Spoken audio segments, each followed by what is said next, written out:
Hey guys, welcome back. It's been a little while, and this week I just got this Jeep Gladiator Overland in.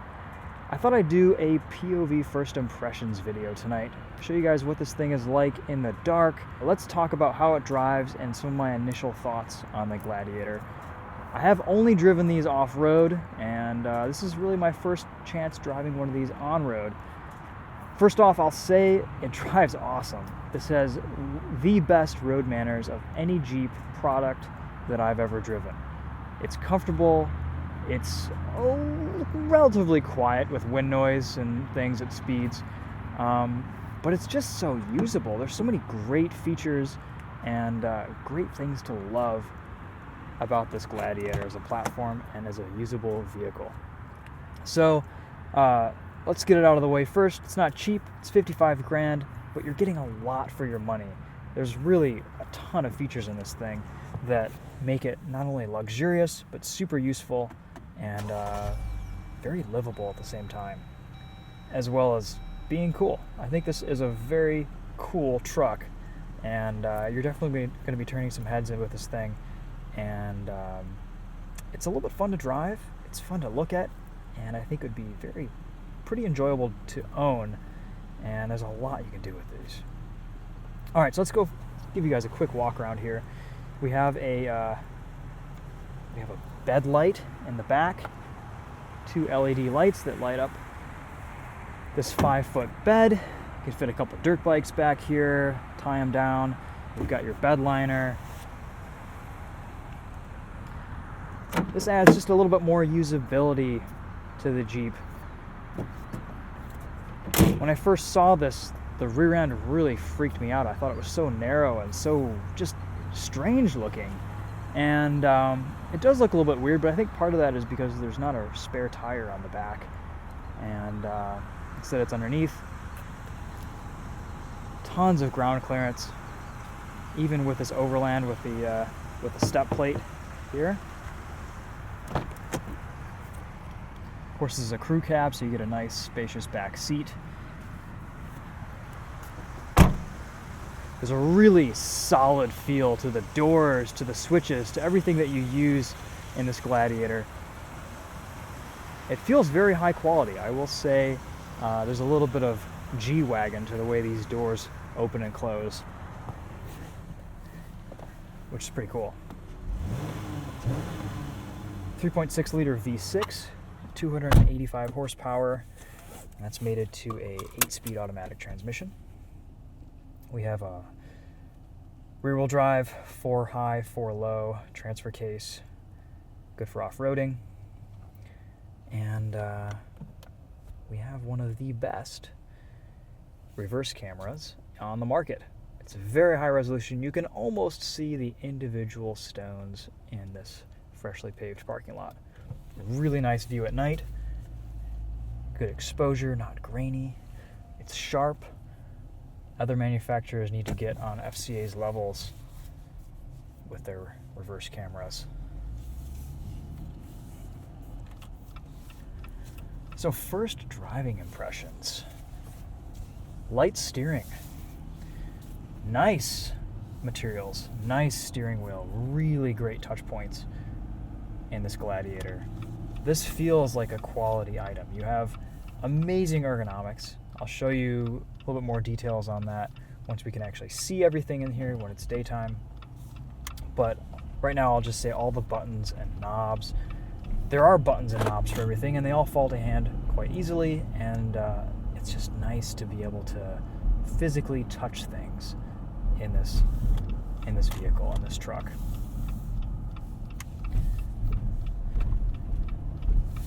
We have really nice road manners and really nice ride quality in this Overland.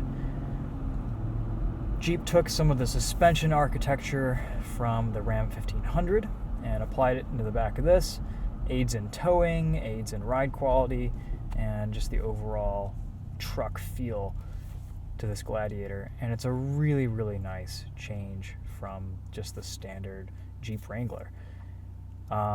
You definitely feel the extra wheelbase, and I don't think it's a bad thing. You get much better ride quality, and a little bit more of a solid road feel, especially over larger bumps and undulations.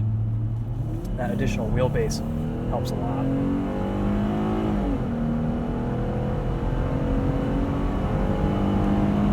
I'm getting plenty of acceleration out of this 3.6 liter V6. Really no complaints with power. It doesn't sound horrible. I think if you were towing a lot at altitude, you might want a little bit more grunt from this thing. I know they're coming out with a diesel here soon, but here in Michigan at sea level, this has a great amount of power and plenty of grunt. As you saw back there at the stoplight too, the auto stop-start system works really well. When you take your foot off the brake onto the accelerator, the engine goes and starts immediately. There's a little bit of wind noise at speed. There's really no avoiding the aerodynamics and the boxy shape, the boxy front end on this Gladiator. It is better than just about every other Wrangler or Jeep product that I've ever driven. And of course, this is the hard top, not the rag top, so it's going to be a little bit quieter in the back as well. Really though, that's the only concession that I found in my first day here to this Gladiator, as I think the only Jeep negative is there's just a little bit of wind noise. And even that, it's not terrible. You can hold a conversation. It reminds you that you are in a Jeep. But the rest of this vehicle is awesome. There's just so much to like here. There's some really thoughtful things that FCA has put into this.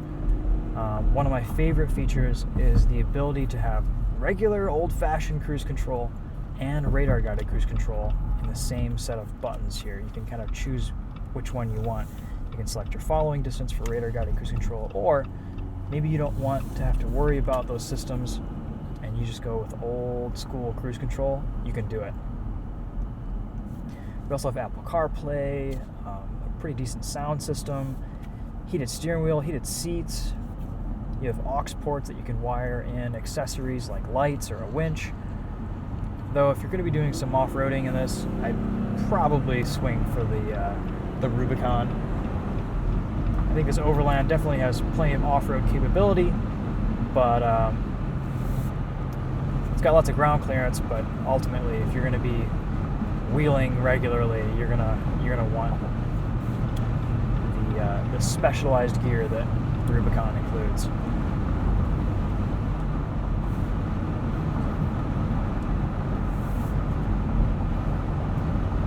Just my first day in this Gladiator, everything falls to hand so easily and it's so intuitive to learn. And that immediately tells me that this is going to be a very easy vehicle to live with. I love the placement of all the buttons. The switches are all visible. There's a great driving position in this Gladiator. I can see well over the hood. I know where my corners are. My sight lines are pretty good out of the side windows and back. One complaint that I do have is the blind spot monitoring system is a little bit overly sensitive. I'll notice that if I'm taking a left-hand turn with a couple other cars next to me, it'll start beeping at me, or if I'm merging over, it'll give me a little bit of a beep even when I'm a safe distance ahead of the vehicle that I just passed. So I actually went ahead and turned off the audible alarm for that. Good turning radius here too. Compared to the Wrangler, the steering just feels a lot tighter. This whole Gladiator feels a lot tighter than the regular Wrangler. From a suspension standpoint, even though the ride quality is fantastic, it feels more refined, more grown up, less wallowy, and it really has great road manners. And that's something that I've never really quite said for a Jeep product. I'd almost go as far as saying it's luxurious.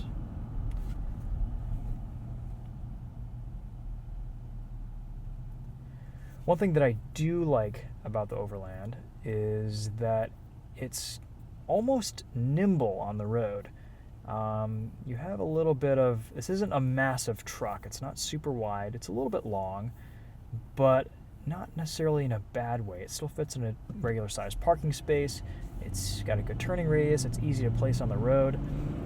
But there's a nimbleness and a willingness to turn and rotate and kind of toss around that I appreciate with this Overland. And you get a little bit of squeal from the tires, but let's take this entrance ramp up here and I'll show you what I mean.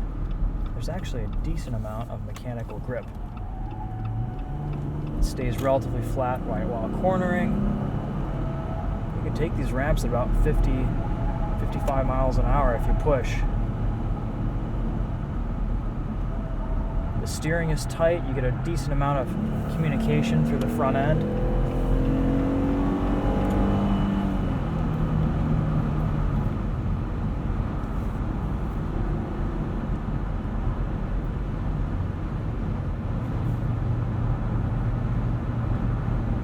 Give you guys another example of the wind noise and speed. 70 miles an hour, it's not too bad, honestly.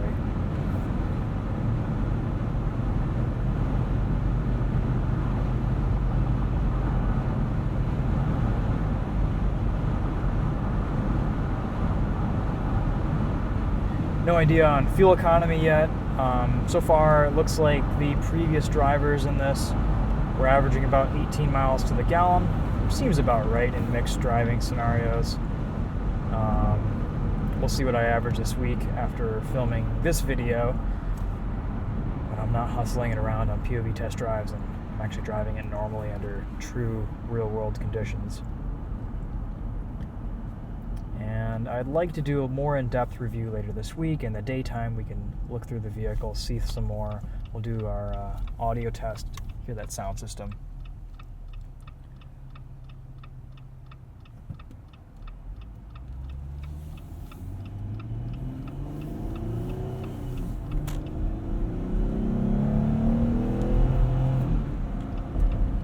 You know, I think one of the main reasons why people are buying so many trucks and SUVs, at least in Michigan, is that the road infrastructure and the road quality has gone so downhill that you almost need something like this to handle all the potholes and the road imperfections. Just on my drive out here today, I saw 2 potholes that if I hit them in my BRZ, I'd be out a wheel and a tire. No doubt, no question. Just completely destroy my beautiful SSR track wheels. But in this, you hit it, no problem. It just bounces right over it. It doesn't even make you wince or clench your teeth. Like, there's a real case for these trucks and SUVs, which I think is a good thing and a bad thing. Honestly, I'd rather that everyone just drove sports sedans and hatchbacks and sports cars and hybrids. But really, this is a fun truck to drive, and I think it would be a very rewarding vehicle to own, just with the knowledge that, you know, you drive this thing and you feel like you can go places with it. You can take it off-road. You can take it over some serious potholes. You can throw some knobby tires on here and drive through some crazy amounts of snow in a field or off-road in a muddy terrain. And just having that knowledge that in the back of your mind gives you, I don't know, it's kind of a comforting feeling. And I think it adds to the overall fun experience that this Jeep gives. So we'll end on that note. Definitely a cool item. Maybe not as much character as the Wrangler, but definitely more livable. Just as fun to drive, I think. And probably a little bit more cool at the same time. You can tell that FCA has really put their work into this Gladiator, and the refinement shows. The amount of quality that's in all of the switchgear and the way this car just drives down the road definitely shows. So anyway, guys, we'll end it there. For now, I'm just going to be enjoying this all week. I also have a Lexus GSF 10th anniversary edition that I'm testing, and so we'll give you a review on that here soon.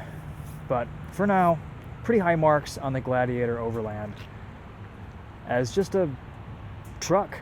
It's a great truck, and I think it's the best Jeep that FCA has made, probably ever. So we'll end on that note, and a little bit of food for thought for the rest of the week while driving this thing.